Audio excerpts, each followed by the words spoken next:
Hello, Namaskar. This is Firstpost and you're watching Vantage with me, Palki Sharma.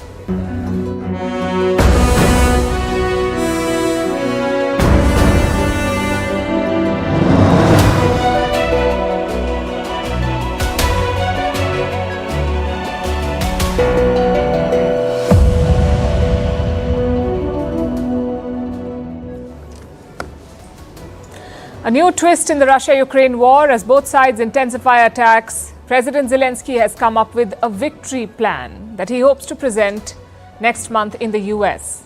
It talks about the need for dialogue, but is it rooted in the reality of the battleground? We'll discuss that. In the Maldives, the president says there's a coup attempt underway. The opposition says the same, but they're both blaming different players. In Myanmar, China's top diplomat has landed to put pressure on the junta. The fighting is hurting Beijing's interests. They want a ceasefire, but will the generals agree?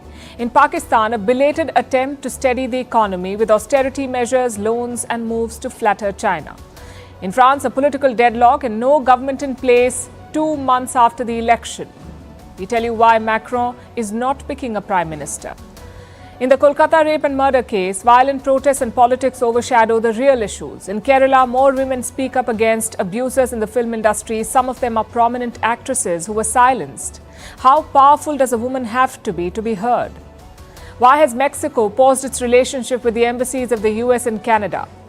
What the first World Cup for esports says about the future of gaming, and loneliness is deadly. The world knows it. Why have we failed to fix it? All this and more coming up. The headlines first.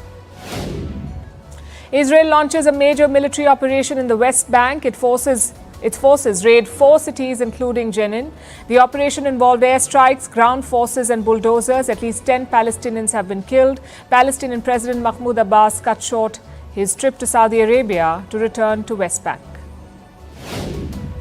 Bangladesh lifts the ban on the country's largest Islamist party, the Jamaat-e-Islami. The ban was imposed in the final days of Sheikh Hasina's rule. The caretaker government has also freed Jashimuddin Rehmani. He is the chief of an Al-Qaeda-affiliated terrorist group. Turkey to join a meeting of the European Union in Brussels for the first time in 5 years. Ankara has been an EU candidate since 1999. It launched membership talks in the year 2005, but the process has been frozen for years. Turkey hopes Thursday's meeting will help reopen channels for dialogue. UK Prime Minister Keir Starmer meets German Chancellor Olaf Scholz in Berlin. This is Starmer's first bilateral trip since taking office last month. He will travel to France next. Britain's ties with its European allies have been damaged by Brexit, but Starmer has promised to rebuild the trust. And thousands without power in southern Australia. Strong winds topple trees and power lines. Almost 20,000 people affected by the power cuts. The state of Victoria has issued a severe weather warning. Parts of Melbourne have also been hit.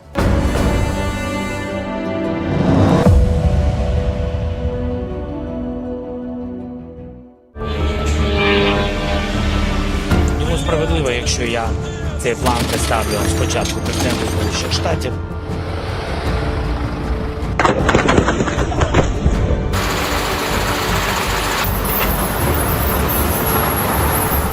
Слава Україні! Командир президентского полка, полковник Сурайкин. Здравствуйте, товарищи!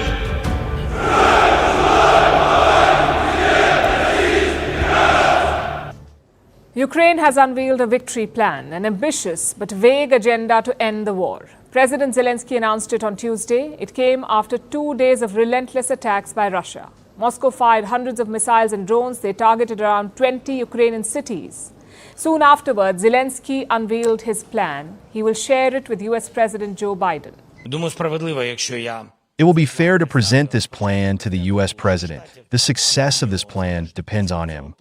Whether we will get what is in this plan or not, whether we will have freedom to use the things prescribed by the plan or not. Since things are generally delayed in life, I think I will present this plan in September during the meeting with him. I think it will be a right thing to do to convey this plan to both Kamala Harris and Trump. І думаю, що якимось чином буде правильно. Zelensky will be traveling to the US in the month of September. He will address the United Nations General Assembly. During that trip, he will share his victory plan, not just with Biden, but also Kamala Harris and Donald Trump. Now, what exactly is this plan? Zelensky has outlined 4 stages. Number 1, the Kursk incursion. Ukraine has made inroads into Russian territory. They claim to control 100 settlements and 600 prisoners of war. So the first stage is leverage. The second stage is deciding Ukraine's place in the world security infrastructure. Well, those are Zelensky's words. But what do they mean? Maybe security guarantees from the West, or a promise of neutrality, or even a NATO membership. We don't know. It is vague by design.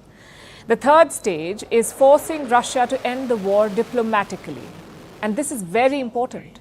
After the invasion, Zelensky talked about defeating Russia. He said, give me the weapons and I'll beat Putin. But now he says, end the war diplomatically. Again, no specifics, which brings us to the final stage, that is the economic package. I'm guessing this means rebuilding after the war or joining the European Union market. Now, Zelensky's statements made a couple of things quite clear. A, this won't be possible without US support. And B, it could take a while. Why else would he brief both Kamala Harris and Donald Trump? But let's assume that they're on board. Will it be enough for the plan to succeed if the Americans are on board? Russia has already rejected the plan. They say the war will continue. But there is one good thing about this plan, an acceptance that talks are the only way out. Zelensky was pretty clear about it. І якщо вони знають хоч щось про наші дії, We must, on our platform at the Peace Summit, be in powerful position, strong position. Of course, it will be over in the way of dialogue, but we must have strong position in the dialogue. на нашій платформі, на саміті миру, бути в потужній ситуації. So Zelensky is betting on dialogue. But to succeed at the negotiating table, you need leverage. Does Kyiv have that? They claim to control around 1,300 square kilometers of Russian territory. Now, to give you some context, Russia's total size is 17 million square kilometers. Kyiv controls 1,300. So it controls 0.007% of Russia. But Russia controls nearly 18% of Ukraine. Now, I'm not a negotiating expert, but those do not look like good numbers. So Kursk alone cannot help Ukraine. They need to do better, and for that, they will need Western help. Zelensky is asking for long-range cruise missiles. He wants to hit deep inside Russia. But Moscow has warned against it. Foreign Minister Sergei Lavrov issued a threat yesterday. This is blackmail. This is an attempt to pretend that the West wants to avoid excessive escalation, but in reality it is deceit. The West does not want to avoid escalation. The West, as they say, is asking for it. We have our own doctrine, including the doctrine of using nuclear weapons, which, by the way, is now being clarified and which American officials know very well.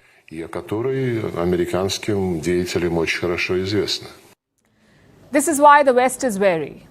They don't mind attacks inside Russia, but they don't want their weapons involved. So what is Zelensky doing about that? He's building his own long-range missiles. It's called Palyanitsia. The word itself refers to a type of Ukrainian bread. Apparently, the Russians have a hard time pronouncing it. This weapon is homegrown. It's a combination of a missile and a drone, and it can strike deep inside Russia. But the exact range is not clear yet. If deployed, it could strengthen Kyiv's hand, maybe put Russia under more pressure. But still, there is no guarantee of success, because Russia is a nuclear power and Ukraine is not. No incursion or missile can bridge that gulf, meaning Moscow will always have the upper hand in talks. Zelensky is simply not willing to accept that. It's good that he's focusing on dialogue, but that dialogue must be rooted in battleground realities. If not, it will be a repeat of what we saw in Switzerland, a peace summit with no peace.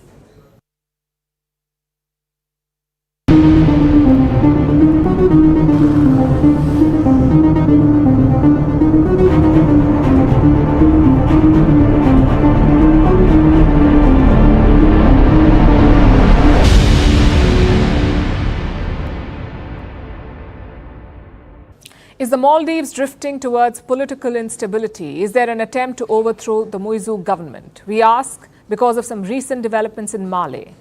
There are worrying signs and warnings from both the government and the opposition. They say attempts are being made to topple the government. And it began with President Muizu himself. He said someone is trying to overthrow his government. Now, coming from the president, this is a pretty serious allegation. So who was behind this? Was it the military? Was it someone from the opposition? Or was it an insider? Well, Muizu is pointing fingers at a bank, the Bank of Maldives, one of the largest banks of this country. Muizu says this bank tried to stage a quote-unquote financial coup, and the opposition is pulling the strings from behind. The crisis began over the weekend. Cards from the Bank of Maldives suddenly stopped working. The bank suspended foreign transactions. It also lowered credit limits of customers. Basically, their debit and credit cards became useless overnight. So most international payments were blocked, and online foreign transactions were also affected. The bank imposed a cap on them. Do you know how much? $100 per month. That's the cap. $100 a month in foreign transactions online. That is next to nothing, especially if you're living in the Maldives, where the economy practically runs on the US dollar. Maldivians heavily rely on the greenback. The tourism industry has most of its transactions in the US dollar. It is more widely accepted than the Maldivian rupiah. And that's not all. Maldivians also pay for tuition, healthcare, and other expenses using the US dollar. So killing foreign transactions could cause serious disruptions and a lot of panic. Then why did the Bank of Maldives do it? The bank says it had no choice. It was unable to keep up with the demand. This year, it bought $60 million worth of foreign exchange, but the transactions were 3 times higher than this amount. So setting a cap was necessary. But Muizu is challenging this claim. He says the bank had sinister motives and that some directors of the Bank of Maldives support the opposition. So they introduced these curbs just to destabilize his government. In fact, I have a quote from Muizu himself. This is what he said. There is room to believe that this cap on spending was an illegal attempt to overthrow a legitimate government. An investigation has now been launched. Meanwhile, the bank has reversed the curbs on foreign transactions. This was after an intervention from the government. So is there any merit to Muizu's claims?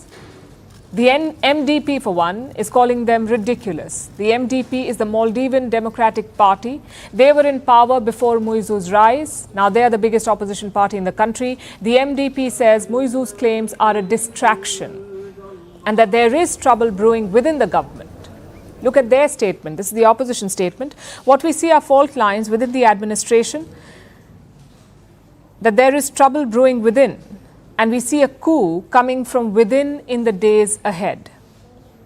So the MDP agrees that Muizu could face a coup, but not from a bank or the opposition. They say his own government could turn against him, which makes one thing pretty clear. Irrespective of who the instigator is, there is trouble brewing in Mali. The government faces a threat. The economy is already on shaky ground. Mali's finances are in disarray. Credit agencies have downgraded the debt of the Maldives. Fitch has classified it as junk. Plus, foreign reserves are under stress. In the month of June, the Maldives had just 1 month of foreign reserves left. A few days ago, claims like these went viral. A news outlet said that Mali had run out of money and its foreign reserves were in the negative territory.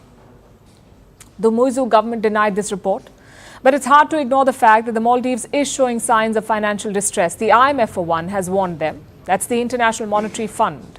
They say, and I'm quoting, they say the Maldives is at high risk of external and overall debt distress. That's the assessment of the International Monetary Fund. The last thing they need is political instability. And the Maldives has a history of coup attempts. There have been at least 3 attempts to overthrow the government in the past, in 1980, 1983, and 1988. Maumoon Abdul Gayoom was in power then.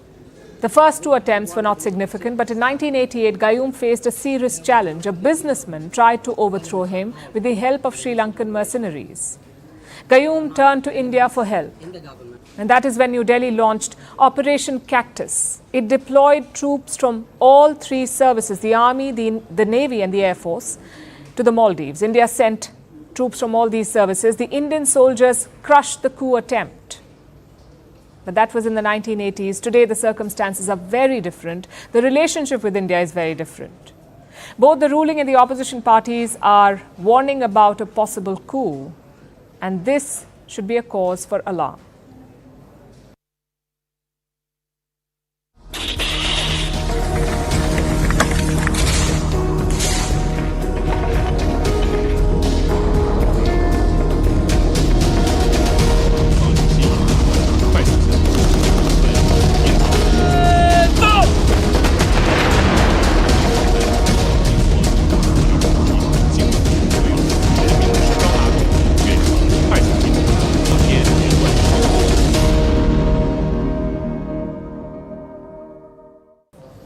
Now let's talk about Myanmar. The conflict between the junta and the rebels is escalating, and that's making Beijing nervous.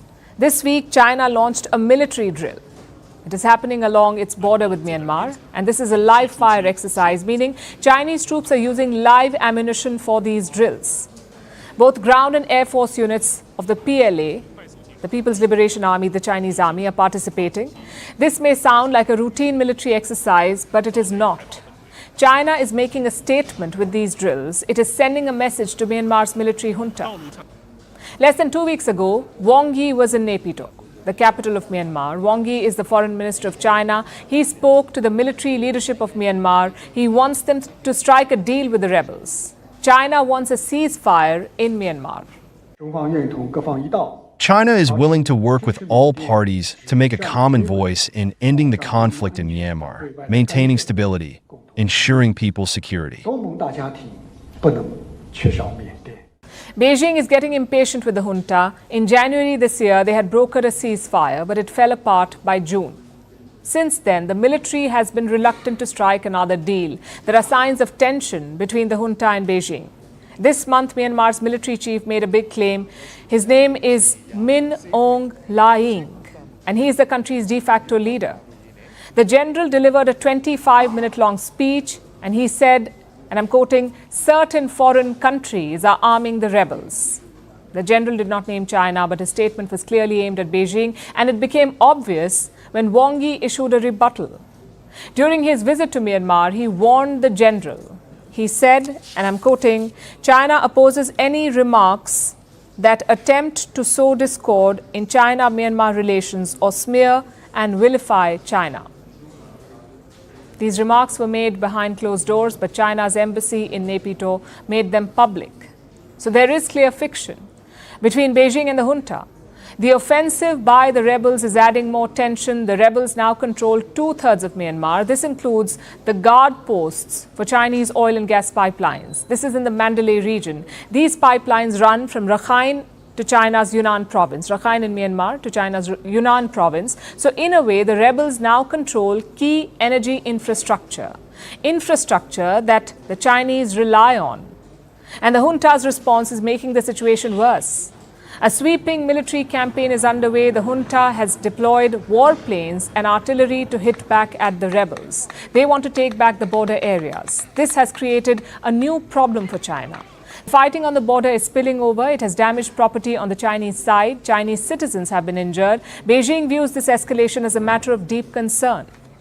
It believes that if the fighting continues like this, it could threaten more Chinese infrastructure projects. As a result, the PLA is now conducting patrols in the border areas.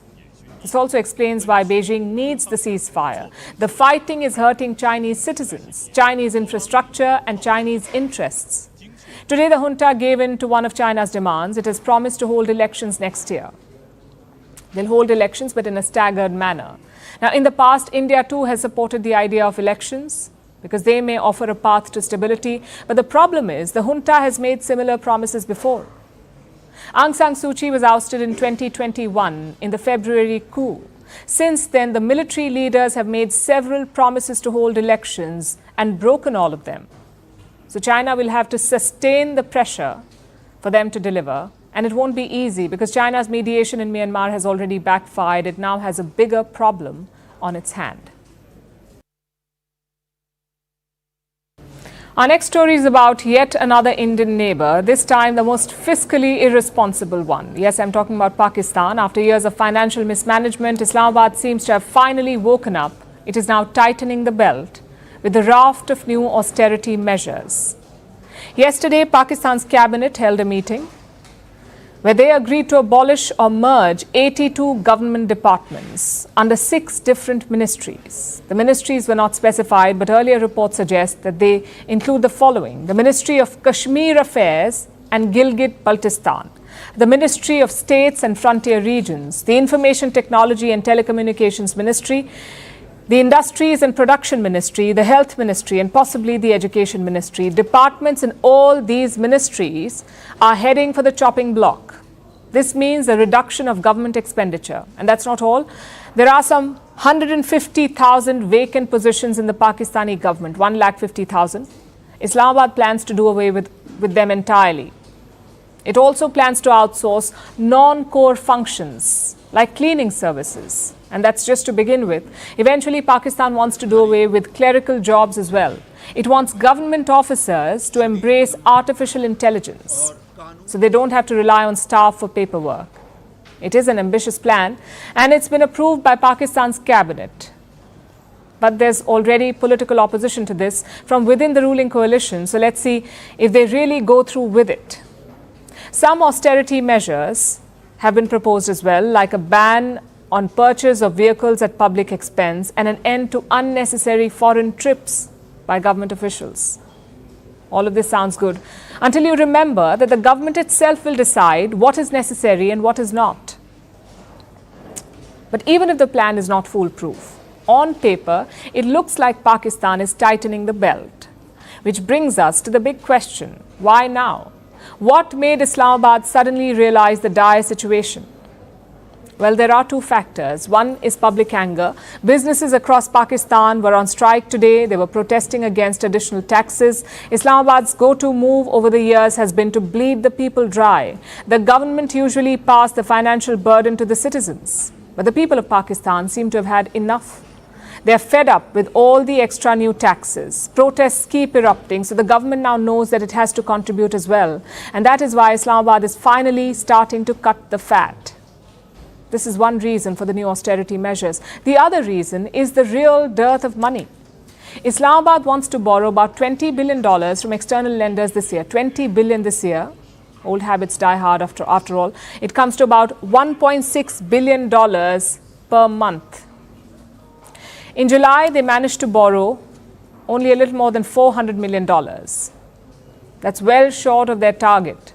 What's worse is that Islamabad's piggy bank, the International Monetary Fund, is not helping immediately. The IMF won't be giving Pakistan its pocket money till next month, and it gets worse. Pakistan's other credit cards, China, Saudi Arabia and the UAE, are also ignoring it. Forget new loans, these countries are not even agreeing to roll over existing debt. And that would be a big blow to Islamabad. It needs that debt rolled over for the next IMF allowance. It needs to show some money in the bank to get the next IMF loan. So what is Islamabad doing about this? Well, two things. One, they're looking at different lenders, including commercial banks.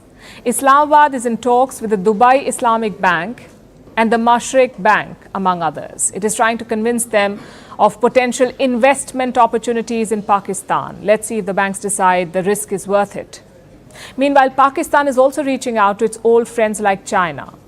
The commander of the Chinese Army's ground force, General Li Qiaoming, was in Pakistan over the last few days. He was first greeted by the country's real leader, that is Pakistan's Chief of Army Staff, General Asim Munir. The two met in Rawalpindi on Monday. Then yesterday, the Chinese general met Pakistan's President and Prime Minister. General Li was given Pakistan's second highest civilian honor, the Nishan-e-Imtiaz. It seems Islamabad is doing everything it can to curry favor with Beijing. It really needs that debt rollover. And I'm sure another billion or two would also be welcome. But until that happens, until Pakistan's finances are shored up, expect more austerity measures. Whether Islamabad actually adheres to them is a whole different story, though. The chaos continues in West Bengal. Yesterday, it was a police crackdown. Today, it was a general strike, a Bengal Bandh. The strike was called by the state's main opposition party, the BJP, but the ruling party, the TMC, opposed it. You can imagine what happened next, a showdown. Party workers clashed in different parts of the state. Take a look.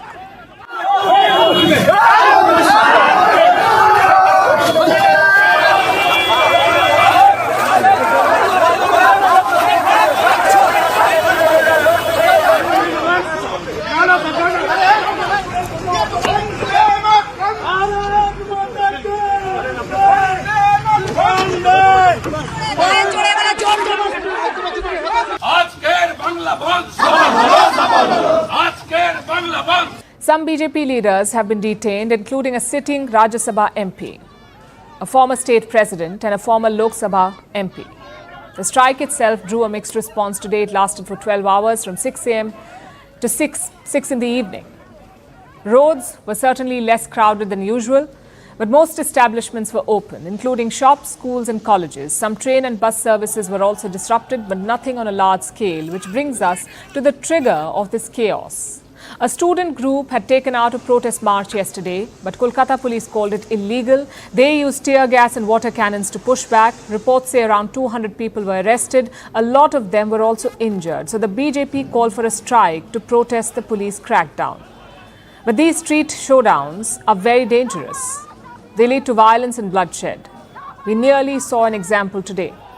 A BJP leader was travelling in his car near Kolkata. A gunman suddenly came out of nowhere and fired at the car. Take a look at this now.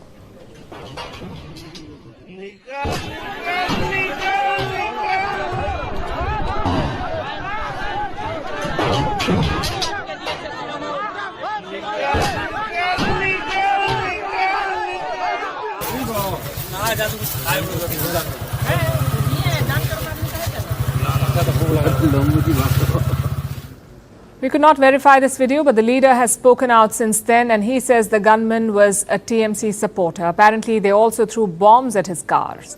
Some of his supporters had to be admitted to a nearby hospital. Now, let's be clear, there is a partisan angle to these protests, which is why doctors have not joined in.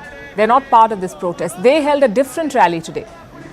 But that doesn't mean the public is not angry. There is genuine anger against the West Bengal government here, against the Kolkata police, whether it's allegations of a cover-up or the delay in filing a case or tear-gassing students. You cannot brush that under the carpet. Today, Chief Minister Mamata Banerjee addressed a rally. She said the protests are an attempt to defame Bengal. She also said that if Bengal burns, then Assam, Bihar and Delhi will also burn. Modi Babu, আপনার পার্টিকে দিয়ে আগুন লাগাচ্ছেন মনে রাখবেন বাংলায় যদি আগুন লাগান আসামও থেমে থাকবে না নর্থ ইস্টও থেমে থাকবে না উত্তর প্রদেশও থেমে থাকবে না বিহারও থেমে থাকবে না ঝাড়খণ্ড থেমে থাকবে না উড়িষ্যাও থেমে থাকবে না আর দিল্লিও থেমে থাকবে না আপনার চেয়ারটা আমরা টলমল করে দেব Such comments are dangerous. They don't address the problem. Instead, they add fuel to the fire. And while these leaders played politics, the problem remained unsolved. The Kolkata rape and murder happened on the 9th of August. Look at what's happened since then. 3 men were arrested for gang raping a teenager in Madhya Pradesh. In Kanpur, an 8-year-old was molested by a cleric. In Kolkata, a 13-year-old was raped inside her home. In Badlapur, a man raped his 16-year-old daughter. And in Jodhpur, a 14-year-old was gang raped at a hospital. Again, a government-run hospital. These are just a handful of cases since August 9th. India reports a rape case every 16 minutes. What has been done to change that? The conversation has veered away from solutions. It is now about strikes and crackdowns and street violence. This is what we need to change. Yes, we need accountability, but we also need improvements. Concrete solutions on how to protect women. Even President Draupadi Murmu broke her silence on this. She said enough is enough, that the nation must deal with these crimes in a comprehensive manner. Unfortunately, we're not seeing any of that. No political party has come up with new ideas or a new proposal on women's safety. All we are seeing is outrage, mostly to gain political mileage. And I am afraid that is part of the problem. Political parties think outrage will get them public support. But do you know what will actually make them popular? Fixing the problem.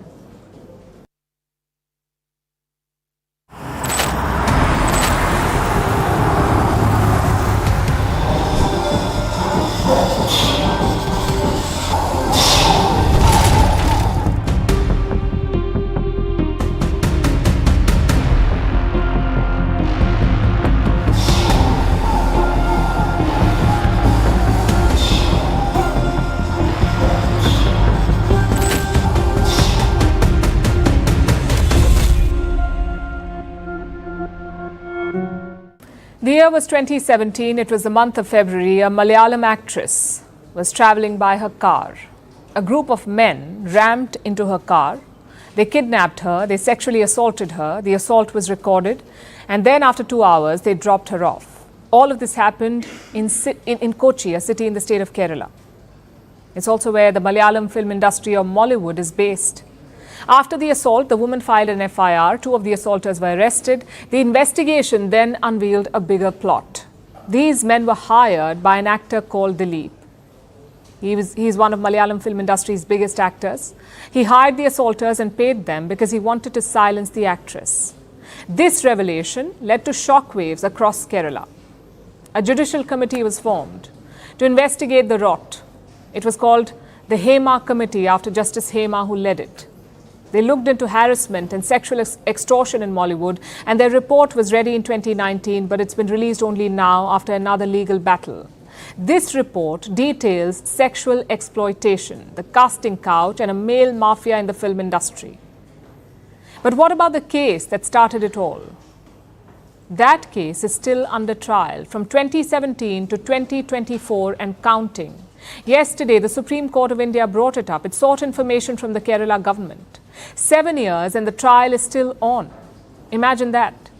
And this is a high-profile case, one that exposed the dark side of Mollywood that led to the Hema Committee report and the current Me Too movement in Kerala. That case still lingers. The woman has still not got justice. It is this endless, often fruitless legal battle that deters people, that prevents women from seeking justice. But for a change, after a long silence, actresses in the Malayalam film industry are speaking up. Take Meenu Munir, for example. She has accused 4 actors. She says one of them hugged her without consent. He even tried to kiss her forcefully. Others made advances. They told her she would get better opportunities if she slept with them, and when she refused, she lost roles. Even after speaking out, she's been threatened. Another actress has accused Siddiq. He is a Malayalam cinema veteran. This actress says that he raped her when she was 21. He promised her a role in a movie. They met in a hotel where he was staying. He locked her in a room and ended up raping her. And she came out with the story in 2017, but no one believed her then, so now she's repeating it. And Siddiq is facing the music. Then there's another top filmmaker called Ranjit. He's been accused of molestation. So big names are being held to account finally, and there's a political fallout too. One top actor happens to be a CPIM MLA. He's been accused of harassment, so he's been dropped from a film body panel. The Kerala police has filed 17 cases so far. More are expected in the coming days, and the pressure is mounting. The Kerala Chief Minister held a high-level meeting with senior police officials. They formed an SIT, a special investigation team. It includes 4 senior women police officers who will look into more cases and allegations. So action is finally being taken, but the question is, what took so long? And why were these women silent? Some of them are well-known actresses. They were influential, even relatively powerful, on top of their game. They'd carved out a space in their industry. Why could they not speak up? And when they did, when some of them did, why were they met with silence? How powerful does a woman have to be safe? How powerful does a woman have to be for crimes against her to be acknowledged? And if the so-called successful actresses meet this fate, imagine what happens to the junior artists. And it's not just physical harassment, which is bad enough. It's mental harassment too. You don't get roles. Sometimes you're not given a place to sit. Toilet facilities are missing. There are no changing rooms. All of this takes a huge toll. Look at the 2017 assault again. The actress was a famous one. She's acted in more than 90 films. She spoke out. She registered an FIR, yet it changed nothing.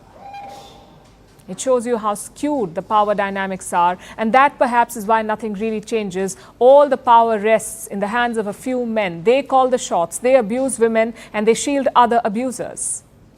This is what Mollywood should try to dismantle. We need women in positions of power so that the heroines on screen do not end up as victims in real life. Now let's turn our attention to Mexico. Their president is Andrés Manuel López Obrador, more commonly called AMLO. He made an announcement yesterday. He said Mexico is pausing its relationship with 2 embassies, the US embassy and the Canadian one. Now, AMLO is furious with the American ambassador for his comments regarding Mexico's judicial reform. The president wants to scrap the usual merit-based system of appointing judges. Instead, he wants people to directly elect judges, making it a popularity contest. This proposal has drawn criticism from within the country and from the American and Canadian ambassadors. But AMLO is not having that. He has slammed both these ambassadors and paused ties with the two embassies. Here's our report. How are we going to allow the U.S. Ambassador Ken Salazar to give his opinion? To say what we're doing is wrong. How is the relationship with Salazar right now, Mr. President? It's good, but it is on pause. A pause means he can't come anymore. A pause means we'll take some time. That was Mexico's president, Andrés Manuel López Obrador. Yesterday, he expressed his displeasure with the U.S. ambassador to the country, Ken Salazar. Salazar stirred up a hornet's nest last week. He criticized the Mexican government's proposed judicial reform. The reform is certainly contentious. It has led to protests in the country. Members of the Mexican judiciary have taken to the streets. We are on strike. I am a sitting judge due to a reform that is intended to be carried out within the judiciary. They intend to somehow dismember the federal judiciary by having judges and magistrates elected by popular vote. No matter how good their intentions may be, the most popular person is not necessarily the best one to solve the problem as a judge. Judicial appointments by direct voting does pose risks. The judiciary and Mexico's public have been highlighting the issues. They've been marching for days. And last week, the US ambassador decided to add his 2 cents. I think the direct election of judges represents a risk to the functioning of the democracy in Mexico and the integration of the U.S., Mexican, and Canadian economies. Direct elections of judges could also make it easier for cartels and other bad actors to take advantage of inexperienced judges with political motivations. His points seem fair, but López Obrador was not impressed. He saw it as American interference in Mexico's domestic issues. They have to learn to respect Mexico's sovereignty. That's no small thing. We're not going to give them advice over there. So what does this mean for the US-Mexico bilateral relationship? Well, nothing seems to have changed yet. López Obrador says that the pause in ties is with the embassy, with Ambassador Salazar, not with the US itself. But it's unlikely that López Obrador is thrilled with Washington either. The quip about respecting Mexico's sovereignty seems to have been directed at the US, not just Salazar. But while López Obrador is still being cautious with the US, he couldn't help but express his disdain for Canada. What a coincidence that the Canadian embassy also says something at the same time. Respectfully with the Canadian government, it gives me second-hand embarrassment. They seem like a partner state. He has paused ties with the Canadian embassy as well. After López Obrador's outburst yesterday, the US released a statement. They reiterated their utmost respect for Mexico's sovereignty. The US had sent this statement to the Mexican government last week itself. But they made it public yesterday, probably to mitigate criticism. Will this help cool tensions? Probably not. The only way for that to happen is if the US takes a step back and lets Mexico deal with its own problems.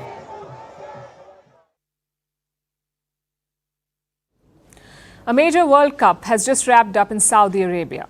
Not your football or hockey World Cup. This was a gaming World Cup. That's right, a World Cup for esports.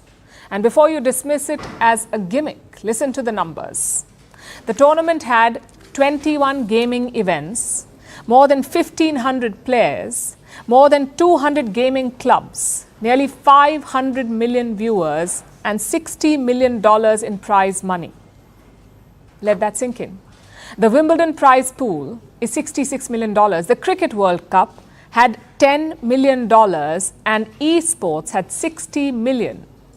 It tells you how big this industry is. This was the first ever esports World Cup, and there are Saudi fingerprints all over it. The tournament was held in Riyadh. It was funded by the Saudi Investment Fund, and it was won by a Saudi team. In fact, Crown Prince Mohammed bin Salman attended the closing ceremony. He handed over the big prize himself. Now, Riyadh's motives are quite clear. It wants to become a sporting hub in West Asia, whether it's for football or esports. This World Cup brought 2 million visitors to the kingdom. Tourist arrivals were up 29%, so it's job done for Riyadh. But tonight we're looking at the larger story. How big is the world of esports? How is it growing? And what role does India play? But before that, some basics. How exactly do you compete in these games? Don't you play against a computer? Well, not always. Games at esports events are multiplayer, meaning you play against another gamer. Now, Saudi Arabia had 21 such games like Call of Duty, FC Football, Counter-Strike, Fortnite and PUBG. If you beat your opponent, you advance to the next round, much like tennis or badminton. Gaming is among the fastest growing industries in the world, by the way. It was worth $250 billion in 2022. It is projected to reach $665 billion by the end of this decade. Around 3.2 billion people play video games. Almost 1 billion play online. Of course, most of these are casual gamers. Professional gamers are still few. The industry's biggest challenge is attitude. Gaming is usually considered a pastime. You don't associate video games with skill. But that attitude is slowly changing. Even the International Olympic Committee is jumping in. They cannot include esports in the Olympics because Olympic sports require physical skills. So they're launching a separate event, an Olympic esports. The first edition will be held next year, and no prizes for guessing where. In Saudi Arabia. So gamers will soon be Olympians. What explains this sudden rush for esports? Well, gaming companies are making billions of dollars. They also employ hundreds of skilled engineers and designers, plus it's a matter of prestige. Have you heard of GTA or Grand Theft Auto? It's a game series with a number of titles, all of them set in fictional American cities. Millions of young children play this game growing up. Similarly, Japan has Ghost of Tsushima, a game about samurais. And this month, a Chinese company released a new game, Black Myth, based on a Chinese novel. So video games can be a soft power tool like books or movies. Indian Prime Minister Narendra Modi talked about it recently. He said India should become a gaming hub. Bharat के पास बहुत बड़ी विरासत है. हम gaming की दुनिया में बहुत नई टैलेंट को लेकर के आ सकते हैं. विश्व के हर बच्चे को हमारे देश के बनी हुई गेमिंग की ओर आकर्षित कर सकते हैं. मैं चाहता हूं कि भारत के बच्चे, भारत के नौजवान वे गेमिंग की दुनिया को लीड करें. In April, Prime Minister Modi also met India's top gamers. He even tried his hand at some of the games. Again, the idea was quite clear, to give a push to India's gaming industry. And we certainly have the tools. A surplus of engineers and designers, a young population of prospective gamers, plus unique stories to build a game around. Yet the industry is underdeveloped. The Indian gaming sector is worth $3 billion. Reports say there are 18,000 game developers in the country, but most of them focus on small games, mostly those played on mobile phones. The question then is, what can be done about this? Well, attitude change is obvious. The stigma around gaming must be removed. It's not always a waste of time. It can be a career path too. Secondly, we need investments because big games take a lot of money. Consider the upcoming GTA 6 game. It reportedly had a budget of $2 billion. And third, more clarity on taxation. India has clubbed skill-based games with gambling and casinos. Online games attract a 28% GST. It's an obvious way to spook developers. They have protested this high tax rate, and the issue is now being heard by the Supreme Court of India. So India is well placed to capitalize on the gaming boom. But it has a lot of ground to cover, and this is a rapidly growing market. So if you don't act fast, it is game over. We want you to picture something. Imagine walking into a room full of friends. How do you feel? Surely warm and fuzzy. Now flip this scenario. You walk into the same room, but this time your friends do not want to include you. How do you feel now? Not good, we imagine. This hypothetical scenario comes from a study. Participants were asked these questions. While they imagined the scenarios, researchers took their brain scans. And here's what they found. The two scans were completely different. During the second scenario, where the subjects felt left out, their brains got a negative signal. This activated pain responses. And why are we telling you this? Not to rehash painful memories of middle school. This study shows what the lack of social connection, what loneliness does to us. While it may not seem that way, despite the taboo, loneliness is a biological issue and it can be painful. It is a gap in social connection, the gap between the level of connectedness that you want and what you have. Think of loneliness like hunger. No one likes a rumbling stomach, especially when it sounds like a newly awakened beast. But hunger is important. And what hunger does for food, loneliness does for social relationships. It works like a motivator, telling us when we need more support. And much like persistent hunger, regularly feeling lonely is a big problem. Globally, 33% of adults are said to be lonely. Half of Brazil is lonely, followed by Turkey, India, Saudi Arabia, and Italy. But the problem is not limited to these countries, of course. The World Health Organization calls loneliness a global public health concern. It is as deadly as smoking 15 cigarettes a day. It increases the risk of early death by 39%. It is undisputed that loneliness is a deadly problem, so why don't we have a solution for it? Because we focus on quick fixes. Last year, the US Surgeon General issued an advisory. He said participate in in-person activities like volunteering or sports. Japan, where about 90,000 people are expected to die of loneliness this year, has a minister of loneliness. So does the UK. They also have an initiative for the British Mail Service where carriers check in with residents on their routes. The UK has chatty benches as well. So do Sweden, Ireland, and Australia. These are park benches where strangers can talk to each other. So different countries have different solutions. Yet, there is a loneliness epidemic. And why is that? Because we are looking at it wrong. First, loneliness is a multi-dimensional emotion. It has elements of sadness, pain, anxiety, and fear, and it is subjective. Some lonely people may see the chatty bench as an opportunity, but others may fear it. So it's not that simple. Secondly, where does the onus lie? Because this is not just a personal problem, it's also a policy issue. You see, it works like a self-fulfilling prophecy. The lesser time you spend with people, the lonelier you get, and the lesser you want to be around people. It's like a vicious cycle. So yes, people should forge connections, and governments are not wrong in urging this, but doing just that will not help. It hasn't helped. We live in the age of social media, in the age of wars and pandemics, falling belief in religion, falling marriage and birth rates, and shrinking families. So how we communicate has also changed. We are not all going to join a running club or talk to strangers in parks, and our children may not grow up around our parents. Social connections do not work like they used to. So all we can do is adapt. We can reach out to more people via video calls, or we can hold meetings over Zoom calls, but occasionally meet for a team lunch in person. We basically need realistic solutions, surely on a personal level, but about time our governments get with the program too.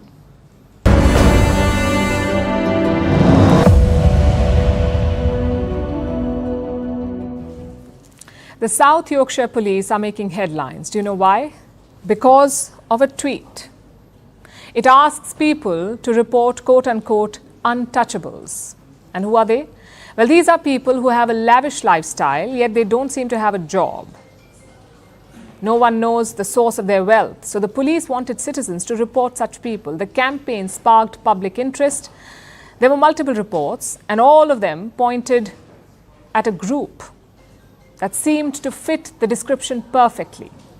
The UK royal family. Well, they attend fancy parties, they wear big jewels. They have multiple properties, yet people have never seen them get on a Zoom call. Looks like it's time for King Charles to update his LinkedIn. After all, he has to prove that being a professional ribbon cutter is a legitimate career.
13, sir. Oh, God, I'm the wrong date. 13? Yes, sir. You started at 12:30. Where did I go to? I was suddenly 10. Oh, God, I hate this. Oh, look, it's going everywhere. Hang on. So nobody got it wrong. Where is the man? Oh, look, it's everywhere. There is bloody thing. What they do with every stinking thing.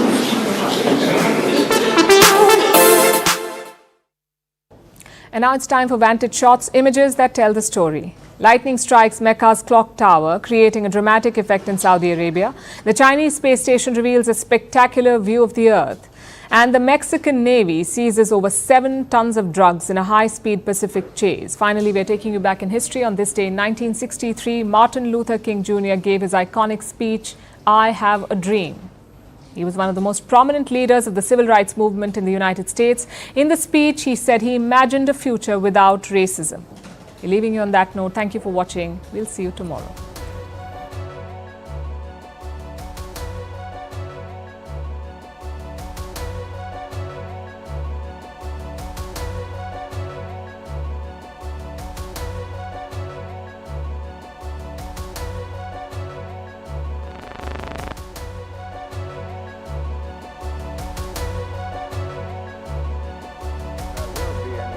Demonstrations where there is real compliance with the 1964 bill and with the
From impeachments to inaugurations, if it's a political story, we are on the scene. The race for the White House is heating up.